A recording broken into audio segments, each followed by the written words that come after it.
महाराष्ट्र विधानसभा चुनावों से पहले महाविकास आघाड़ी यानी एमवीए, जिसमें कांग्रेस, शिवसेना, यूबीटी और एनसीपी शरद पवार शामिल है, इनका सीट बंटवारा लगभग तय हो चुका है। आइए जानते हैं क्या है समीकरण। तीनों पार्टियों के बीच 288 में से 240 सीटों पर सहमति बन गई है। ये सहमति आने वाले चुनावों की दिशा और संभावनाओं को लेकर कई सवाल उठाती है, क्योंकि इस बार किसी भी पार्टी का मुख्यमंत्री चेहरा सामने नहीं आया है। जी हां, क्षेत्रीय बंटवारे और राजनीतिक रणनीति की बात करें तो महाविकास आघाड़ी का महाराष्ट्र में राजनीतिक प्रभाव मुख्य रूप से 3 क्षेत्रों में बटा हुआ है। विदर्भ में कम, लेकिन मराठवाड़ा और पश्चिमी महाराष्ट्र में है।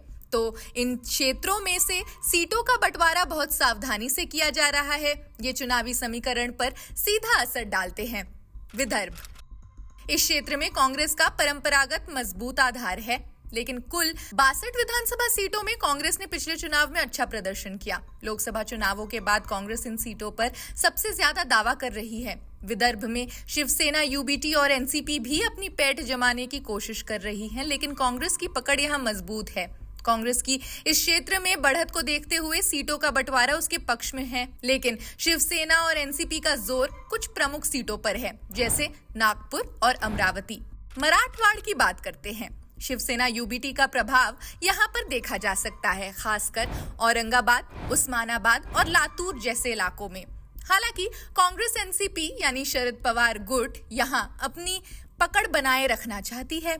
सीट बंटवारे को लेकर मराठवाड़ा में विवाद की स्थिति थी, लेकिन हालिया बैठकों में इसे हल कर लिया गया। इस क्षेत्र में भी कुल 46 सीटों में से अधिकांश पर शिवसेना और कांग्रेस ने अपनी दावेदारी ठोकी है। पश्चिमी महाराष्ट्र में चलते हैं।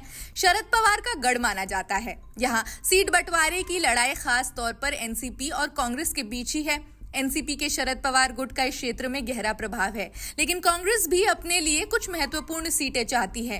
पुणे, कोल्हापुर, सांगली जैसे इलाकों में सीटों को लेकर अब तक सहमति बन चुकी है।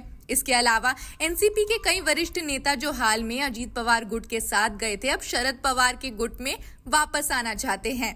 मधा से विधायक बाबन शिंदे, पूर्व दौंड विधायक रमेश थोराट और वरिष्ठ नेता रामराजे नाईक ऐसे प्रमुख नेता हैं जो आने वाले दिनों में शरद पवार के साथ फिर जुड़ सकते हैं। हालांकि सीटों का बड़ा हिस्सा तय हो चुका है। कुछ सीटों पर अब भी विवाद है। विदर्भ और मराठवाड़ की बात हमने कही। ये कुछ सीटें हैं ऐसी जिन पर सभी 3 पार्टियों का दावा है। कांग्रेस की ओर से ये तर्क दिया जा रहा है कि लोकसभा चुनावों में उनकी सफलता को देखते हुए उन्हें अधिक सीटें मिलनी चाहिए।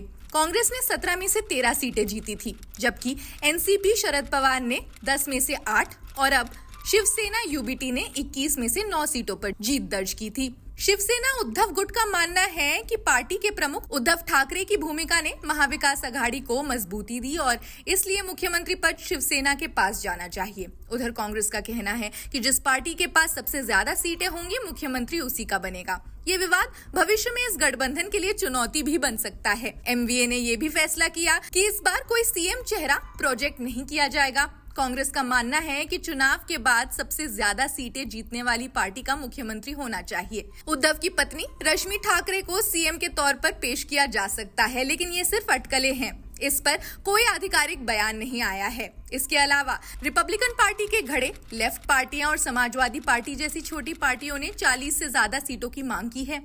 इन दलों के साथ भी महाविकास आघाड़ी सीट बंटवारे पर विचार कर सकती है। लोकसभा चुनावों में भी इन पार्टियों को साथ लिया गया था और इस बार भी उन्हें गठबंधन में शामिल रखा जा सकता है। महाविकास आघाड़ी का सीट बंटवारा इस बार बेहद महत्वपूर्ण होगा, क्योंकि इसका असर मुख्यमंत्री पद के फैसले पर भी पड़ेगा। हालांकि गठबंधन एकजुट होकर चुनाव लड़ने के लिए तैयार है। कुछ सीटों पर मतभेद अब भी बना हुआ है। इस बीच छोटे दलों की भूमिका भी गठबंधन के लिए निर्णायक हो सकती है। जैसे जैसे चुनाव नजदीक आते जाएंगे, ये देखना दिलचस्प होगा कि कौन सा दल कितनी सीटों पर अपना दबदबा बनाए रखता है और क्या ये गठबंधन चुनावों के बाद भी उतना ही मजबूत रहेगा। खैर, आप क्या सोचते हैं कमेंट सेक्शन में जरूर बताएं। देश दुनिया की सभी खबरों के लिए जुड़े रहिए जनसत्ता के साथ। शुक्रिया।